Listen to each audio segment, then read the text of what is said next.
அன்றைக்கு ஆபிரகாம் கடவுள் யார் தேடினார். அவருடைய வார்த்தை சொல்றதுல, தேடுங்கள் கண்டறிவீர்கள். கண்டார். பாருங்க, தேவன் அவர் முன்பாக நிற்கும் போது முகங்குப்புற விழுறார். அவர் தன்னுடைய உணர்றாரு, தாம் பண்ண தவற உணர்றாரு. அந்த உணர்லன்னா நிச்சயமா அவர் முன்னாடி விழுந்திருக்க முடியாது. தேவனுடைய சன்னிதானத்துல ஏனோ தானம் தான் இருந்திருப்பாங்க. இன்றைக்கு எத்தனையோ பேருக்கு தெய்வ பிள்ளைகள் வார்த்தைகளை சொல்லும் போது ஏனோ தானம் தான் இருக்காங்க. அவங்க தெய்வ மனுஷர் வரலம்மா. சகோதர சகோதரிகளை நல்லா தெரிஞ்சுக்கோங்க.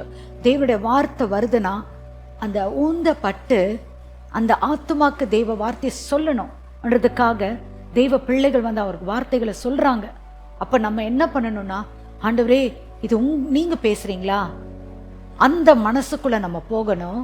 போய் ஆண்டவரே இது உங்களுடைய வார்த்தையா இருந்தாக்கா, ஆண்டவரே நான் அப்படியே எடுத்துக்கிறேன் இயேசுப்பா, எனக்கு சொல்லித்தாங்க, எனக்கு தெரியல, எனக்கு சொல்லித்தாங்கன்னு சொல்லும் போது நிச்சயமாகவே ஒரு பரிபூர்ண சமாதானத்துக்குள்ள நம்ம வருவோம்.